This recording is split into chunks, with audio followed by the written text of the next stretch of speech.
When you guys were cheering more for her, I was a little bit upset. So next time, please, go for me. She won. 6-1, 6-4.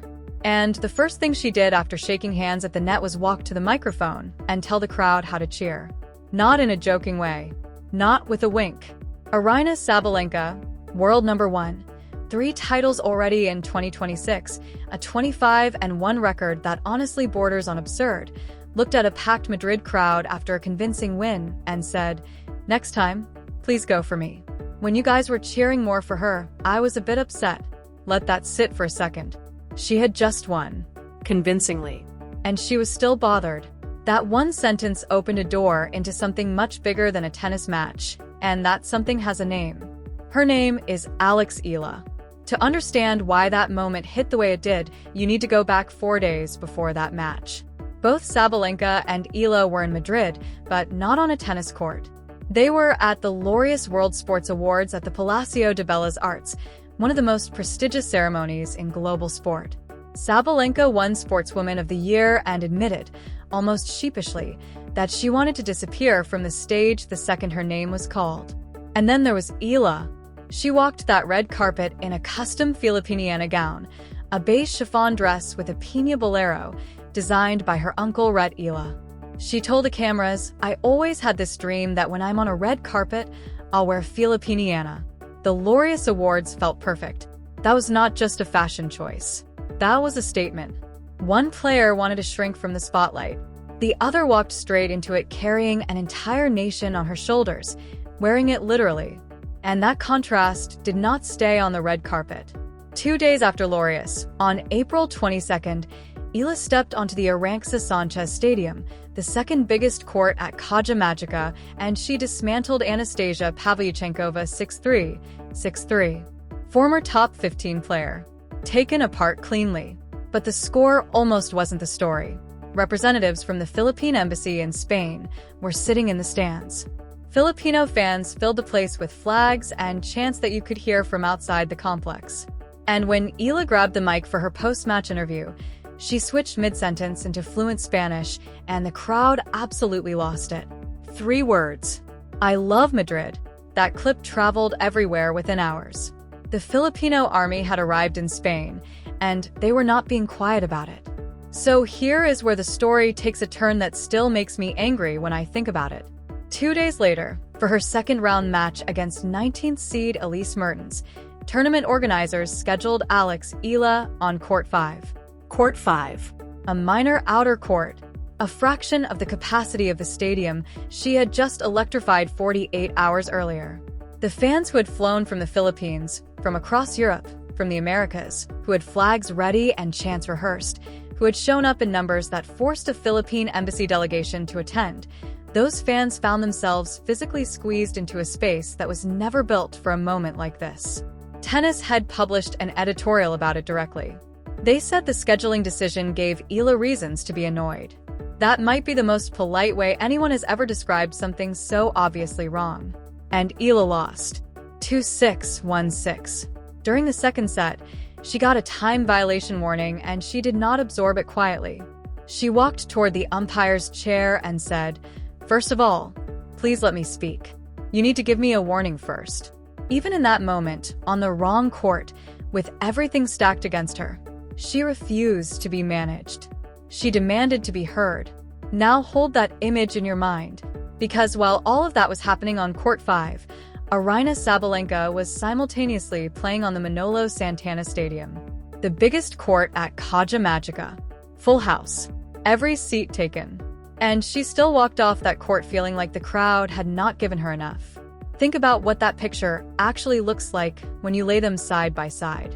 One player got the biggest stage the tournament offered and complained the audience wasn't loyal enough. The other got handed the smallest stage, played in front of fans who had crossed oceans to be there, lost the match, and the conversation is still about her. That inversion says everything. Ila came into Madrid, ranked 44 in the world, coming off a career high of 29 achieved just weeks earlier in March. The highest any Filipino woman has ever been ranked in WTA singles history. But the people who flew to Madrid were not there because of a number. Rankings don't make someone fly across the world with a flag. Something else does. The feeling that one of your own is changing what's possible. Her uncle Rhett, the same man who designed that Filipiniana gown, said it perfectly. People tell me, well, now you're just Alex Ila's Tito. And I'm proud of it. A whole community reorganized itself around this 21-year-old left-hander from the Philippines. And the tournament responded by putting her on an outer court and hoping the energy would just quietly go somewhere else. It didn't go somewhere else. It stayed. It spread through the entire complex. It saturated the atmosphere of Kaja Magica so completely that the world number one felt it from the main stadium and had to address it publicly at her own post-match microphone. That is not a small thing. That is extraordinary. Now here is where I think the full picture of Sabalenka this season needs to be told honestly, because this was not an isolated moment. Back in March in Dubai, she withdrew from the tournament with a hip injury, which is completely fair. Injuries happen. But when tournament director Sela Talik suggested that late withdrawals should face ranking point deductions as a policy, Sabalenka didn't simply disagree. She went public. She called his comments ridiculous twice.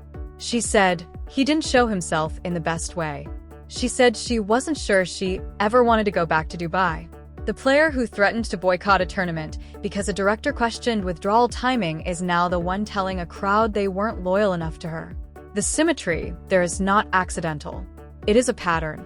Someone's so used to controlling her environment that any deviation from the expected script becomes a grievance she takes to the microphone. And then came the Bernabeu. Madrid Open organizers built a clay court inside the Santiago Bernabeu Stadium. Rafa Nadal played there. Jannik Sinner played there. Iga Swiatek played there. Nadal's 3-year-old son took shots on the clay. Florentino Perez sat in the mock umpire's chair. The whole world was watching and sharing and loving every second of it. Sabalenka declined. In her press conference, she explained that she wanted to focus on the tennis and not on those things. Maybe that was the right call for her preparation. I'm not here to tell a professional athlete how to manage their schedule, but the optics were what they were. 3 of her biggest peers turned the sport into something joyful for millions of people on one of the most iconic football pitches on earth, and she was the absence in that story. Social media filled in the rest. The reactions after her crowd comment went wide on April 26th. People were blunt. One said, "She does this every time. You're the number one in the world and the favorite in every match. Let people cheer for the underdog." Another simply called her insufferable and said she is not the center of the WTA. These were not trolls. These were tennis fans who had been reading the situation all season and finally had a quote to attach the feeling to. But let's come back to Ila, because the tennis side of this story deserves its full weight. After her loss on Court 5, Greg Rusedski spoke about her. Now, Rusedski reached the 1997 US Open final. He spent 12 years in the top 100 and peaked at world number 4. He is not someone who throws around praise carelessly. He does not traffic in consolation. What he said on the Off the Ball Courts podcast, reported by Tennis 365 on April 25th, was deliberate. She's too good a player. She'll figure it out. And what I like is her resilience. If you're a fan, just be a little patient. It might take a little bit longer, but she's got a great team around her. A former world number 4 does not use the word resilience in that context, unless he means it precisely. In professional tennis, resilience is not a compliment you give to soften a loss.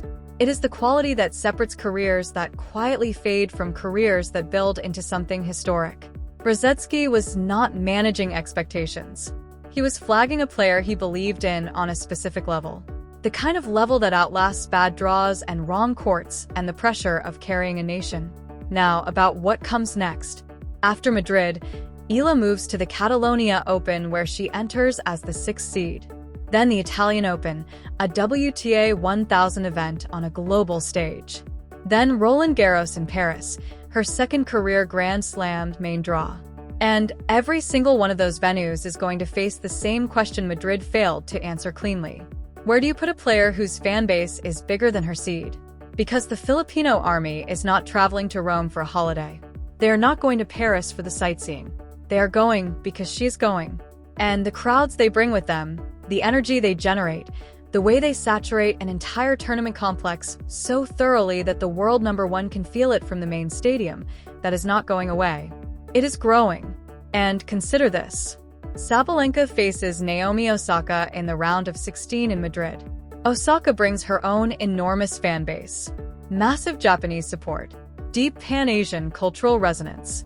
If that Madrid crowd tilts toward Osaka the way it tilted toward Ila's orbit earlier in the week, Sabalenka will have a much harder question to answer than she expected when she stepped to the microphone after her quarterfinal.